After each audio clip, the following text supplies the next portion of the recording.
Greetings, everyone. Today we're looking at the game between Richard Rapport and Magnus Carlsen. And the game started off knight f3, d5, b3. So we have some type of Nimzo-Larsen system from the white pieces, which transposes into a Reti system. And if you want to name black setup, it looks kind of like a London system with the black pieces. Um, but the important thing is that this is not really theoretical, and these players both like to avoid main lines when they can. And we have an exciting game on our hands. So after c4, c6, g3, bishop e7, bishop g2, and basically the system is flexible enough where white basically allows black to do what he wants. So black doesn't have any pressure on him, and it's already fully equalized. Easily develops his pieces here. In these closed positions, it's important to consider where you're going to achieve your breaks for your rooks. That's really one of the main objectives in a closed position. Here, with the pawn on c4, usually it would indicate the rook would come to c1 for an eventual opening on a c file. And that's if you planned on opening the c file, you would bring your rook to c1 and possibly break it open. You must be careful, however, because the opponent also can break, and perhaps he might want to break the d file open. So, for instance, if you planned on using the c file for your rook, upon this capture, you may want to take with your knight and keep the position open. Another possible break is e4.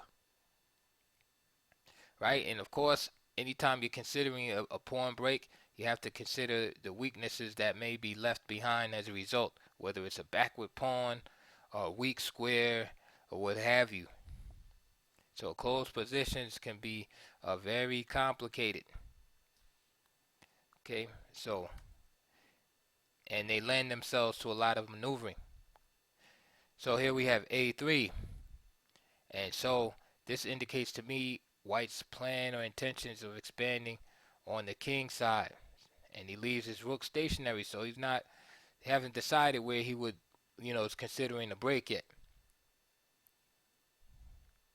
a5. Rapport plays queen b1. Again with the idea of playing b4. So we see a3, b4, and of course, if black plays a takes b4, then the file will be open for the rook, and he can keep his rook right where it is, as it will be already developed. Bishop h7. That's a good move. It wasn't necessary, but he's anticipating moves in the future like e4, because with the queen on b1, it not only shows the idea to play b4, but it supports this diagonal here, and so e4 can be played, which is not a big deal. Um,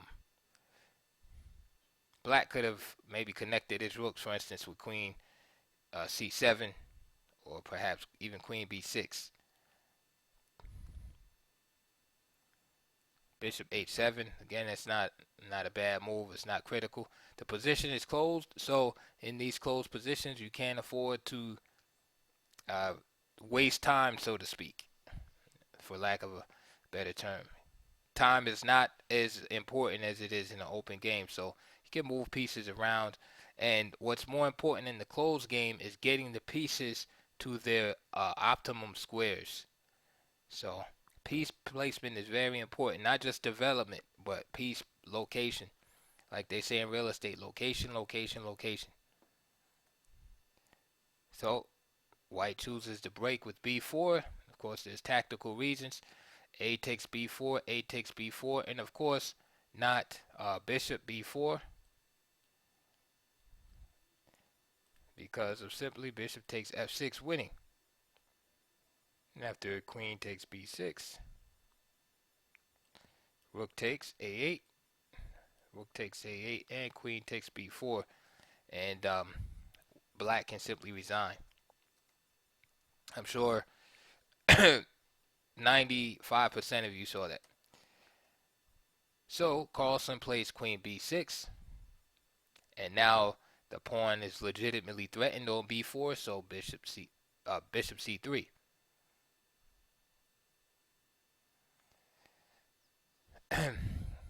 Now Carlsen plays rook takes a1, and white white plays queen takes a1. And now it's interesting because Carlsen he gives up the a file, right? Which is kind of a negative, but he figures he wins this pawn. However, his queen is placed in a kind of a suspect location here. So let's see what happens. So bishop takes b4, and bishop takes b4. Now, for those of you with the knee reaction to try to pin and win here, c5 is possible, of course, but that's not the best move here. Best move here is this nice little tactic. Because the queen is here, black can take the time and play bishop takes c3. And if rook takes c3, of course, this bishop takes a1. The rook is attacked, and this is losing for black. Excuse me, for white.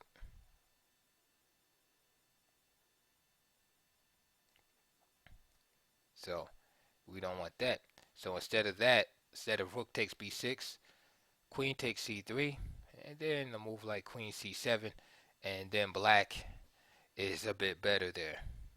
Okay? So that's why no immediate rook b1. Instead, Rapport takes, bishop takes b4, queen takes b4, but now the queen is brought to a vulnerable square. Rook b1, and notice the pawn back here can easily be recaptured. So queen d6, rook takes b7, and it looks like we're, have a nice peaceful position. e5, Carlsen stakes his claim in the center, and Rapport goes with d4, which is a very interesting move here.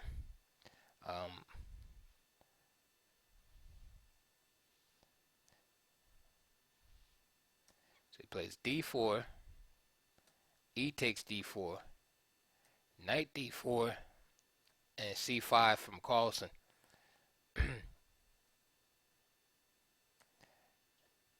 And Rapport plays knight 4 b3.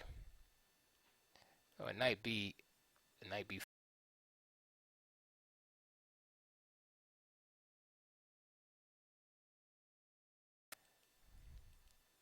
So knight to b3 and d4. Bishop h3 and d3 by Magnus. So Magnus is, even though the position's equal, it's like he's trying to play for a win, and I feel that he might have been, two factors might have led to the way he played. One is that he missed the mate in 3 versus Anish Giri, and he's probably still, bothered by that. And secondly, he's, is over 100 rating points higher than Richard Rapport. And also Richard has lost, quite a few games this tournament. So Carlsen being a world champion, probably feels obliged to some degree to press the game to him. And that's what he does. So he's kind of taking some chances. He could have easily played like rook b8 or something, and just start trading pieces, and, they could have shook hands, and that would have been it. So d3, he decides, to press the issue. And that's one thing is Carlsen is definitely a fighter. Can't complain about him ever trying to draw games and stuff like that. He definitely fights on. Sometimes he fights on too much. I'm reminded of the game in the World Championship match versus Karyakin, where he just kept pressing and pressing. Matter of fact, it was the first decisive game of the match when Karyakin went up 1-0.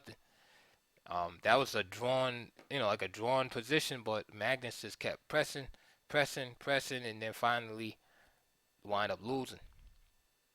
So here he plays d3, and Rapport finds a good move, e3. So now here's this pawn on d3, right? It's a passed pawn, but it's right. It walks right into a blockade situation. So that pawn is stopped in its tracks immediately. So now we have knight e5, bishop g2. There will be no tricks on the f3 square. Rook c8, relieving the queen of defensive duties on c5. And now Rapport plays what I thought was a strange move at the time, f4.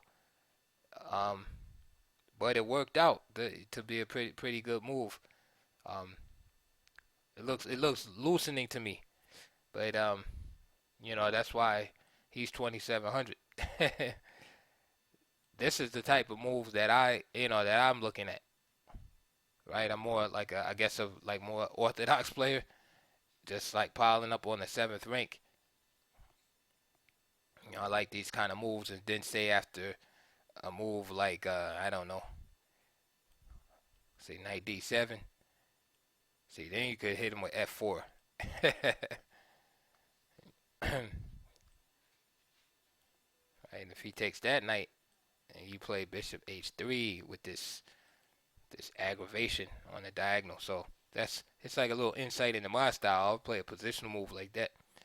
But he played f4, which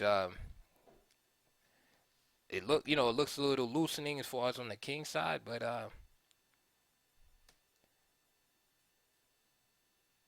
after knight eg4, it's Carlsen really has no way to exploit it.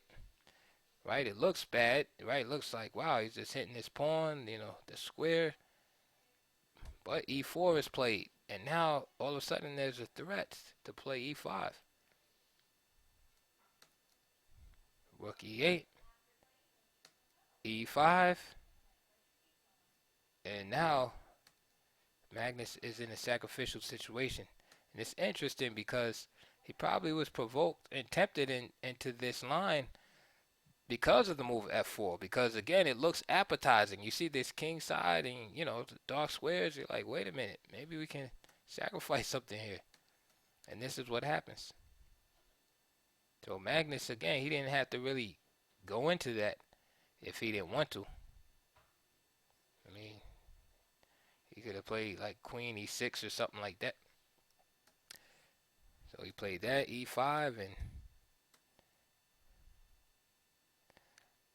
and rook takes e5. Now again, why not invade the back rank? Right?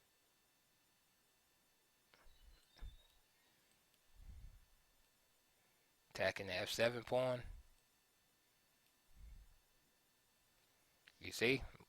That's what I like. Or just, instead of even checking, maybe just queen c7 right away, attacking the f7 pawn.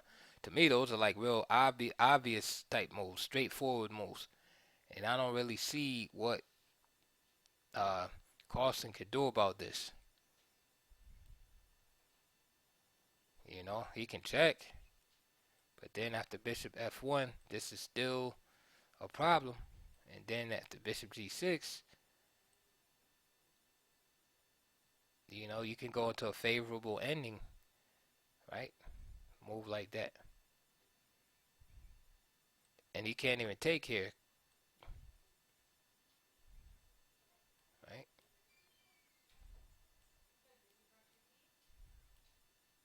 See, and then the pawns start dropping.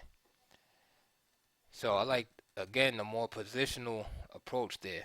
Just line my pieces up on the seventh rank and let him work it up. Instead, Rapport played uh, rook b6, attacking the queen. And again, it's hard, it's an attacking move, so he has a bit of initiative here, so it's hard to really criticize it. But I'm just showing a different option that could have been played. It's more direct. Rook b6 is like a direct threatening move, and it's also understandable to see why he wouldn't want to leave the first rank open to checks. Queen e7 was played, and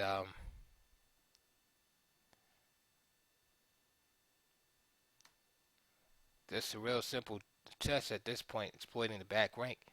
Um, Queen e7 was kind of like a blunder, kind of a mistake here. I mean, he's already in trouble though. That's the thing. I mean, maybe he could have tried a move like this, right? Rook e1 check, queen takes, and then queen takes here. But he's still, still worse, by a long shot here. So queen e7, rook b8, knight e8. It's the only move. But then the problem is the knight is pinned to the king. So this is all he has. Rook e1 check, queen takes e1, queen takes e1, and knight f1. Now what? So Magnus is forced to give it up, right? So he resigned. There's no satisfactory way to deal with the threat against the knight right here. So for instance, a move like knight d2. Of course, he could just take that,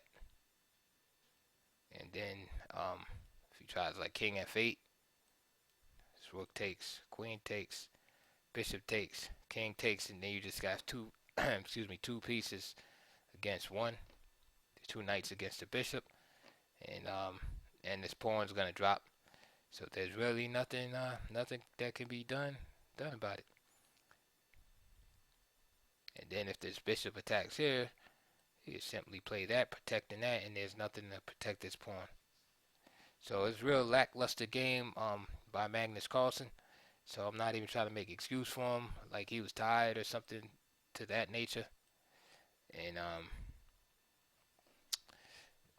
or he had hangover from the Geary game. I mean, he just basically, got sucked into, overplaying equal position and lost the game. So I hope you enjoyed that quick analysis. Please like and subscribe as usual, and